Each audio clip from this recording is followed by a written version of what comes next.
Welcome back for another deep dive. You know how olive oil always gets praised for being so heart healthy? It's practically liquid gold. Right. Uh-huh. But we're going to dig into some research that might make you rethink that healthy label. Yeah, this is some pretty surprising stuff, and honestly, a little controversial. Definitely.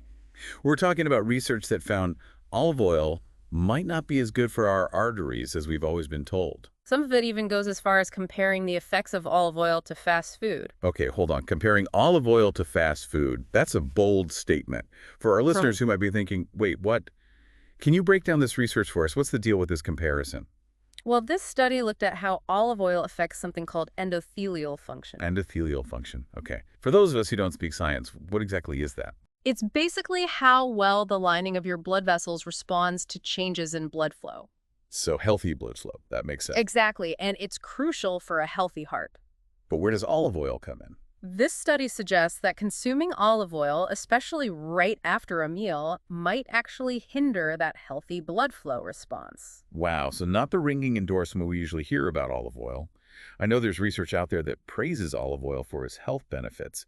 What makes this research different? It comes down to how they measure the benefits. Imagine trying to measure your living room with a ruler. That's going to take a while, and it's not going to be very accurate. Exactly. Some studies use methods that aren't very precise. This particular study focused on a more reliable indicator of heart health, And the results were surprising. to say the least. But this has me thinking, what about the type of olive oil? We're always told extra virgin olive oil is the best. Does that make a difference?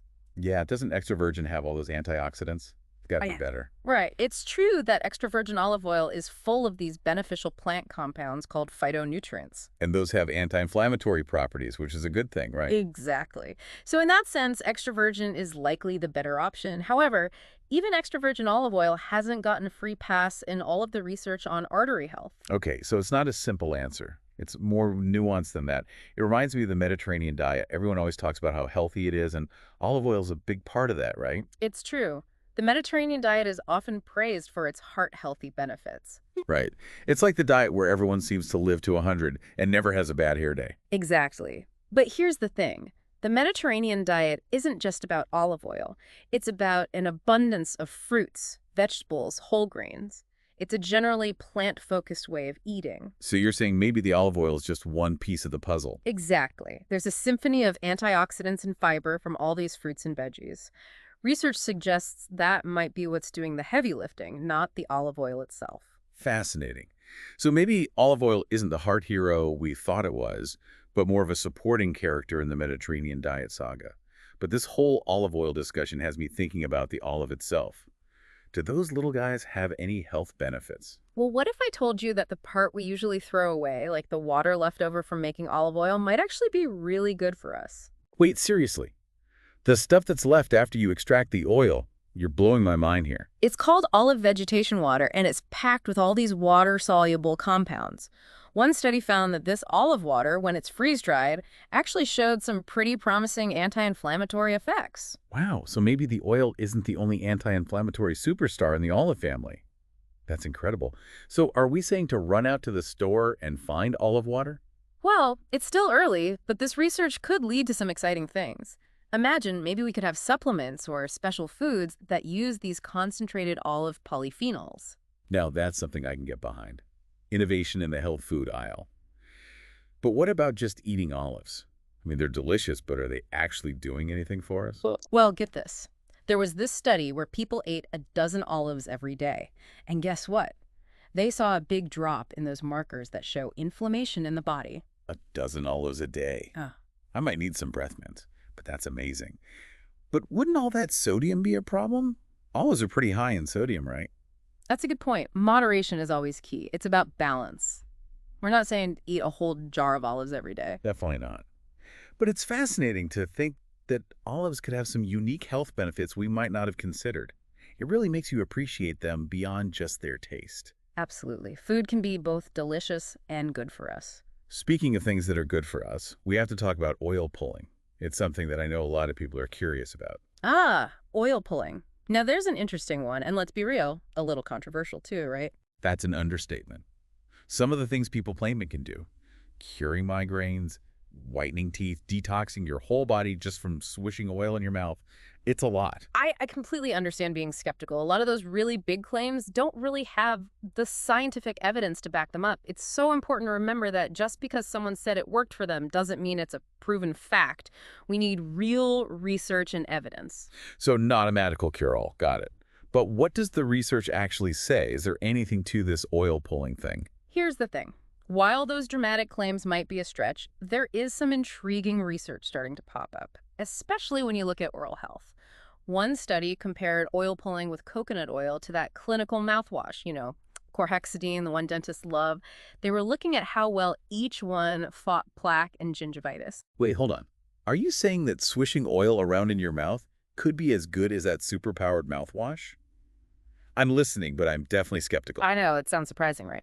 But this study actually found that oil pulling was just as effective as the mouthwash at reducing both plaque and gingivitis after just 2 weeks. Okay, now that's impressive.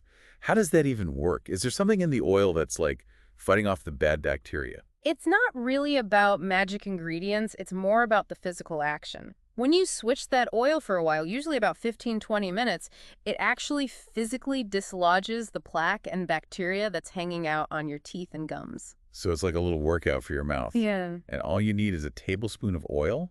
That's amazing. Exactly. Now, this doesn't mean we should all throw out our toothbrushes and just start swishing with oil. Yeah, I can't imagine my dentist would be too happy about that. Probably not the best approach. Oil pulling is not a replacement for those tried and true things.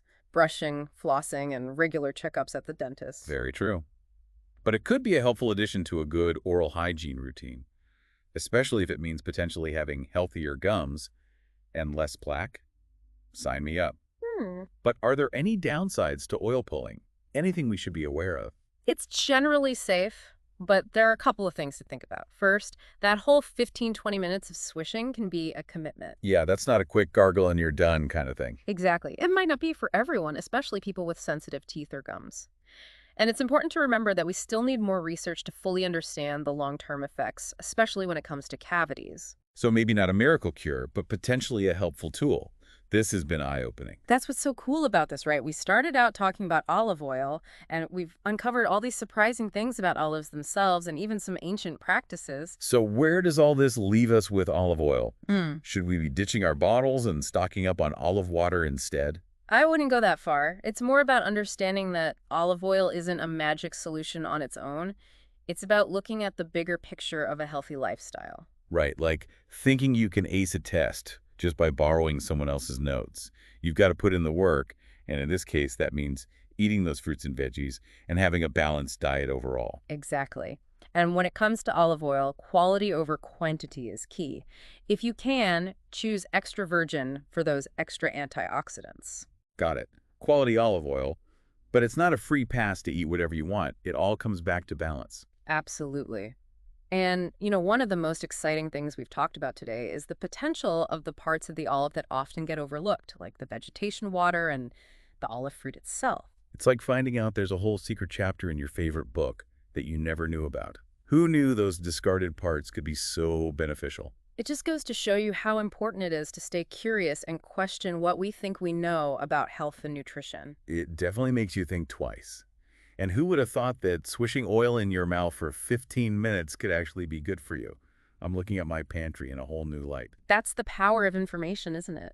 It changes our perspective and helps us make more informed choices. I'd say so. So, if there's one thing our listeners take away from today's deep dive, it's this. Next time you reach for that olive oil, remember, it's not just about the oil itself.